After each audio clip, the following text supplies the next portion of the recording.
श्री शिवाय नमस्तुभ्यम। दोस्तों, आप सभी लोग जानते हैं कि 13 अक्टूबर 2025 यानी सोमवार को पड़ रही है कार्तिक महीने की अहोई अष्टमी व्रत। और दोस्तों, यह वह तिथि है जो कार्तिक महीने में पड़ने वाली सबसे बड़ी तिथि है, क्योंकि यह सोमवार के दिन पड़ रही है और इसका बहुत ही बड़ा और विशेष महत्व होता है। आप है अगर कभी भी मौका लग जाए और कार्तिक महीने की अहोई अष्टमी व्रत सोमवार को पड़ जाए तो आप लोगों को 3 तुलसी पत्ते वाला उपाय तो अवश्य ही करना चाहिए। इन दोनों का संयोग बहुत ही कम आता है। और दोस्तों, इस दिन आपको 3 तुलसी पत्ते वाला उपाय तो अवश्य ही करना चाहिए, क्योंकि ऐसा दिन पूरे साल में सिर्फ एक ही बार आता है। और दोस्तों, आप सभी लोग जानते हो कि सोमवार अगर सबसे बड़ा कोई उपाय है तो वह 3 तुलसी पत्ते वाला उपाय है। तो दोस्तों, इस सोमवार अहोई अष्टमी व्रत के दिन आप लोगों को इस 3 तुलसी पत्ते वाले उपाय को जरूर करना है। बहुत सारे लोग होंगे जिन लोगों ने इस उपाय को ना किया हो, मतलब पूरा साल निकल गया और उन्होंने किसी भी दिन इस 3 तुलसी पत्ते वाले उपाय को किया हो। पर दोस्तों, आपके पास एक आखिरी मौका बचा हुआ है जो कि 13 अक्टूबर के दिन है। तो इस दिन आप लोगों को इस वाले उपाय को जरूर कर लेना है। भले ही आपने पूरे साल भर इस उपाय को ना किया हो, पर अगर आपने इस कार्तिक महीने के अहोई अष्टमी व्रत के दिन अगर इस वाले उपाय को कर लिया तो आपको इस उपाय को करने का वह फल मिलेगा जिसकी आपने कभी कल्पना भी नहीं करी होगी। इसीलिए आप लोग इस वाले उपाय को एक बार जरूर कर लेना, ताकि आप लोगों के हाथ से यह मौका ना जा सके और आपको इस उपाय को करने का फल मिल सके। दोस्तों, यह उपाय पंडित जी ने अपनी अभी की ही शिव महापुराण की कथा में बताया है, जिस उपाय को आज हम आपको बहुत अच्छे से समझाने वाले हैं। इस वीडियो को देखने के बाद इस उपाय को समझने के लिए आपको कोई और वीडियो को देखने की जरूरत नहीं पड़ेगी। तो चलिए दोस्तों, उपाय को शुरू करते हैं। देखिए, ये इस कार्तिक महीने के सोमवार के दिन ये इतना खास होता है, इतना महत्वपूर्ण होता है। देखा गया है कभी कभी बड़े बड़े पूजा पाठ अनुष्ठान से जो मनोकामना पूर्ण नहीं होते, वही इस कार्तिक महीने के सोमवार अहोई अष्टमी व्रत के दिन एक छोटे से उपाय करने से ही आपकी मनोकामना पूर्ण हो जाती है। और बहुत सारे लोगों ने इस उपाय को किया भी है और उनको इस उपाय को करने का फल भी जरूर मिला है। अगर आप लोग भी इस उपाय को सोमवार दिन करना चाहते तो आप इस उपाय को पहले अच्छे से समझ लेना, सुन लेना, उसके बाद करना, आपको इस उपाय का फल जरूर मिलेगा। और इस उपाय को कर लेने से आपके घर में चाहे किसी भी प्रकार की दुख और समस्या क्यों ना चल रही हो, आपको उसका कारण भी नहीं पता है कि भाई ये समस्या किस कारण से चल रही है। उसका कुछ भी कारण हो सकता है, जैसे पितृदोष हो सकता है या किसी भी तरह का मंगल दोष भी हो सकता है। तो इस दिन आप लोगों को ये वाला उपाय कर लेना है। ये एक ऐसा उपाय है जिस उपाय को अगर किसी विशेष दिन पर किया जाए तो भाई उस विशेष दिन का जो है वह तो हमें मिलता ही मिलता है, पर हमने उस दिन पर इस उपाय को किया है तो हमें उससे भी बड़ा फल मिलता है और फल बहुत जल्दी मिलता है, क्योंकि आप इस उपाय को बहुत ही बड़े और विशेष दिन पर कर रहे हो। तो चलिए अब उपाय के बारे में बात करते हैं, लेकिन उससे पहले आप लोगों को यह जानना आवश्यक है कि आखिर ये उपाय किस समय करना है, किसको करना है और कैसे करना है। तो चलिए हम आगे आपको वीडियो में एक एक करके बता देते हैं। लेकिन उससे पहले अगर आप लोग हमारे चैनल पर नए हैं तो हमारे चैनल को सब्सक्राइब कर लेना और इस वीडियो को लाइक करके कमेंट बॉक्स में श्री शिवाय नमस्तुभ्यम, ओम नमः शिवाय जरूर टाइप कर देना। और अपने फायदे के लिए, गरीबी दूर करने के लिए इस वीडियो को पूरा देख कर जाना, तभी आपको लाभ की प्राप्ति होगी। यदि आज आपने वीडियो को बीच बीच में से देखा, काट काट कर देखा, तो आपको जीवन में कभी सफलता हासिल भी नहीं होगी। तो दोस्तों, इस 3 तुलसी पत्ते वाले उपाय को हमें इस सोमवार के दिन कैसे करना है, किसको करना है, किस समय करना है और कहां पर करना है, ये सारे सवालों के जवाब आपको इस वीडियो में मिल जाएंगे। और जो ये वीडियो देखेगा भाई, उसको 3 तुलसी पत्ते वाला उपाय जरूर करना चाहिए, क्योंकि इस दिन तुलसी पत्ते का भी बहुत ही बड़ा और विशेष महत्व होता है। और जब बात आ जाए 3 तुलसी पत्ते की, तो ये सोने पर सुहागा वाली बात हो जाती है और ये बहुत ही बड़ा उपाय हो जाता है इस सोमवार अहोई अष्टमी व्रत का। अब हम समझते हैं इस वाले उपाय को हमें करना किस समय है।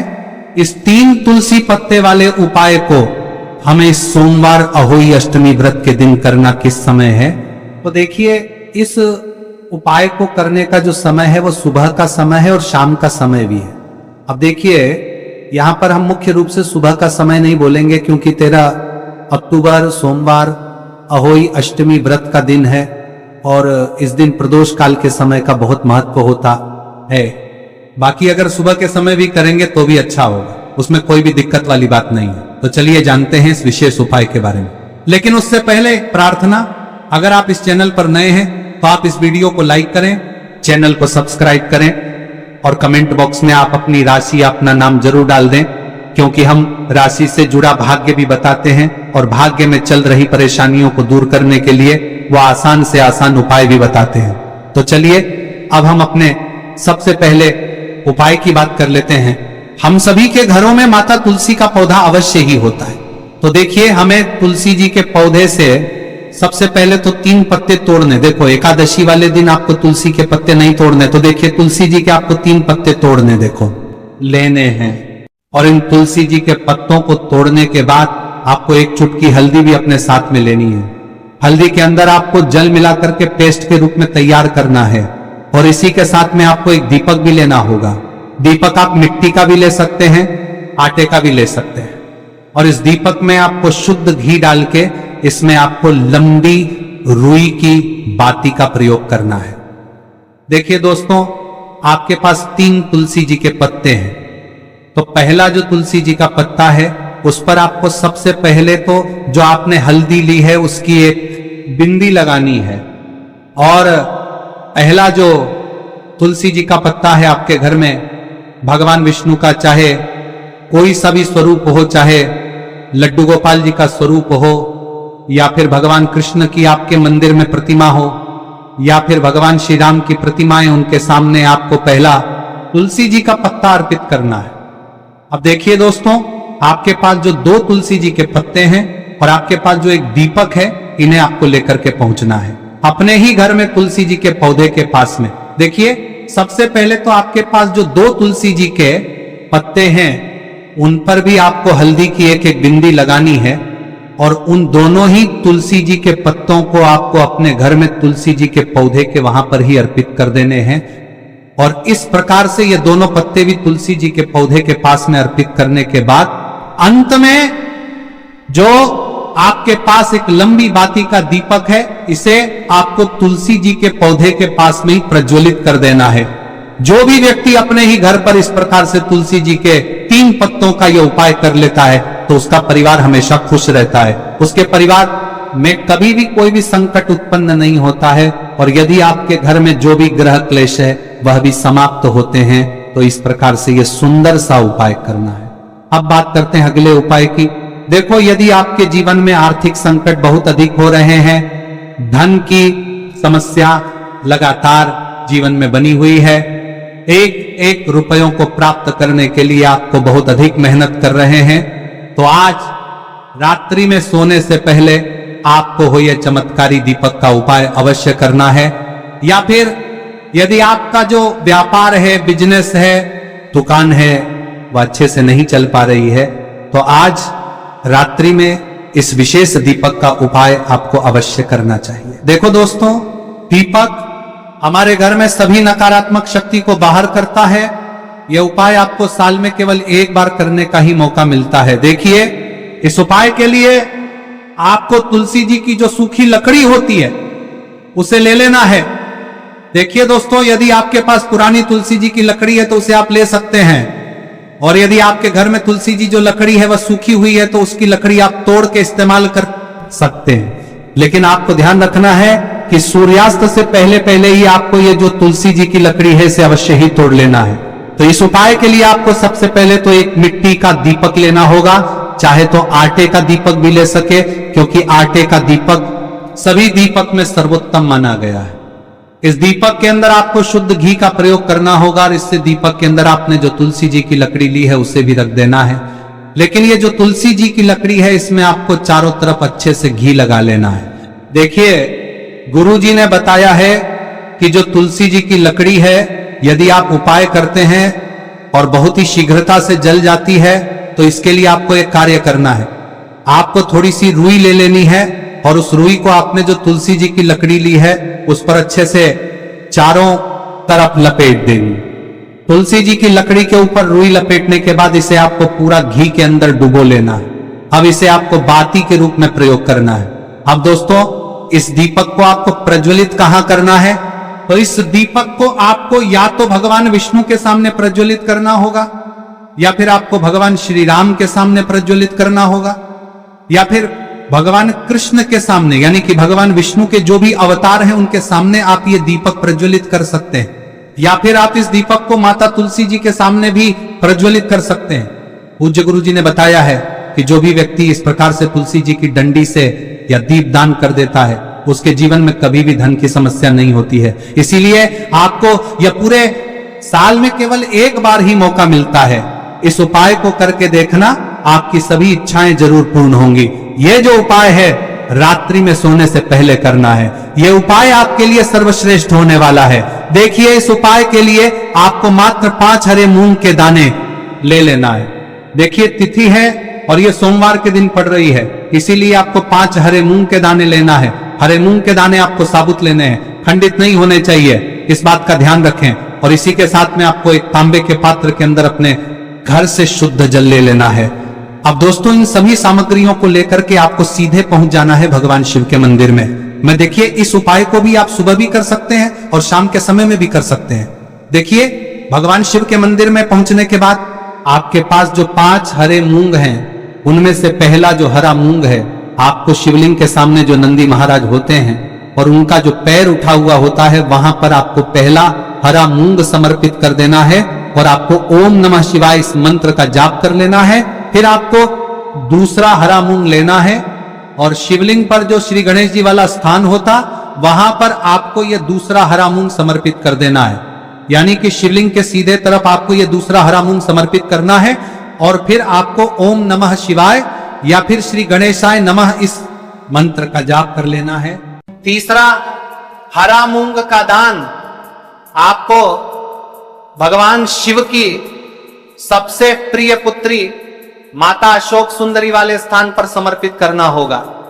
शिवलिंग की जो जलाधारी होती है, जहां से जल बह के आता है, उसी जलाधारी के बीच में जो कहीं ना कहीं उठी हुई लाइन होती है सांप की आकृति के रूप में, वहीं पर आपको तीसरा हरा मूंग समर्पित करना है और फिर आपको ओम नमः शिवाय इस मंत्र का जाप कर लेना है। अब दोस्तों, चौथा जो हरा मूंग है, उसे आपको भगवान कार्तिकेय जी का जो स्थान होता है शिवलिंग पर, वहां पर समर्पित कर देना है और आपको ओम नमः शिवाय इस मंत्र का जाप कर लेना है। अब दोस्तों, आपके पास जो 5वां और अंतिम हरा मूंग बचा हुआ है, उससे आपको उसे जल के पात्र के अंदर डाल देना है और इस हरे मूंग से युक्त जल से आपको भगवान शिव के शिवलिंग का अभिषेक कर देना है।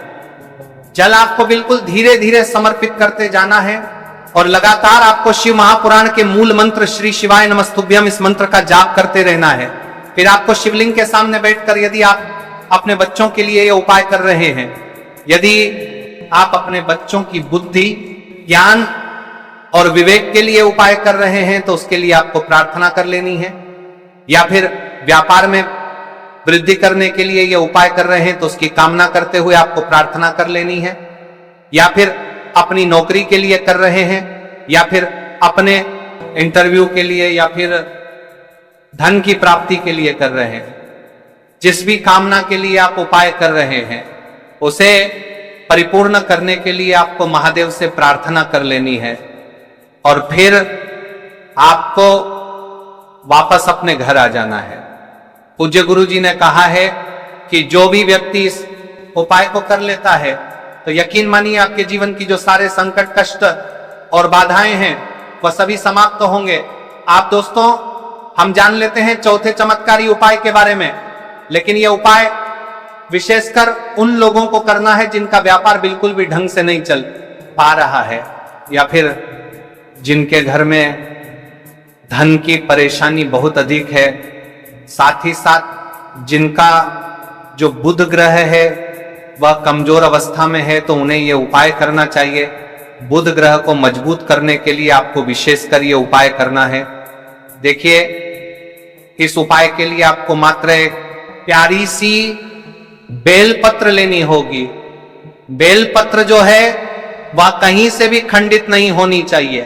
बेलपत्र यदि आपको प्राप्त नहीं हो पाती है तो आप भगवान शिव के शिवलिंग पर चढ़ी हुई बेलपत्र को पुण्य शुद्ध जल से धोकर के उपयोग कर सकते हैं।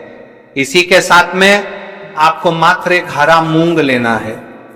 हरा मूंग भी आपको साबुत लेना है, खंडित नहीं होना चाहिए। और इसी के साथ में आपको एक तांबे के पात्र के अंदर शुद्ध जल लेना होगा। आप देखिए, ये तीनों सामग्री लेकर के आपको सीधे पहुंचना होगा भगवान शिव के मंदिर में। ये उपाय आप सुबह से लेकर के शाम तक किसी भी समय कर सकते हैं। देखिए, सबसे पहले तो आपके पास जो एक बेलपत्र है उससे आपकी जो भी कामना है, चाहे व्यापार से जुड़ी हो, बुद्धि ज्ञान विवेक की प्राप्ति के लिए हो, आपके घर में सुख शांति को लेकर आपकी कोई कामना हो, जो भी आपकी कामना है उन्हें आपको बोलना है। और यह जो एक बेलपत्र है, सबसे पहले तो आपको माता अशोक सुंदरी वाले स्थान पर समर्पित कर देनी है।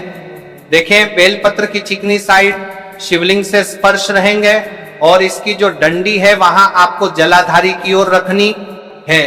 इस प्रकार से आपको ये जो बेलपत्र है इससे माता अशोक सुंदरी वाले स्थान पर समर्पित कर देना है। अब दोस्तों, आपके पास जो एक हरा मूंग का दाना है उससे आपको आपकी जो भी कामना है उसे बोलते हुए उस हरे मूंग दाने को आपको उसे जल पात्र के अंदर डाल देना है। अब दोस्तों, ये जो हरा मूंग युक्त जल है इसे आपको समर्पित करना है। आपकी जो भी कामना है, चाहे आपका जो व्यापार है वह अच्छे से नहीं चल पा रहा है तो इस प्रकार से आपको कामना करनी है। अगर वह नहीं है तो कोई भी देसी घी इस्तेमाल कर सकते हैं जिससे आपको दीपक प्रज्वलित करना है। देखो, अब ये सब सामग्री लेकर आपको जाना है। प्रदोष काल में आपके घर पर तुलसी जी के घेरे के पास में देखो, ये उपाय तो आपको अवश्य करना है। देखो, वहां पहुंचकर सबसे पहले वो दीपक आपको प्रज्वलित कर देना है और ओम नमो भगवते वासुदेवाय नमः का 11 बार जाप करना है। उसके बाद आपको अपने सीधे हाथ में थोड़ी हल्दी लेकर उस दीपक में अपना नाम और गोत्र बोलते हुए डाल देना है। हे और गोत्र बोलते हुए समर्पित कर देना है और ओम नमः शिवाय श्री शिवाय नमस्तुभ्यम का लगातार जाप करना है। अब आपको जो एक लौटा जल साथ में लेकर आए थे उसे धीरे धीरे बेलपत्र और चावल दाने के ठीक ऊपर आपको समर्पित करते जाना है और शिव पुराण के मूल मंत्र श्री शिवाय नमस्तुभ्यम का 11 बार जाप करना है और अपनी मनोकामना बोलते जाना है। देखो, बस छोटा सा उपाय करना है। देखना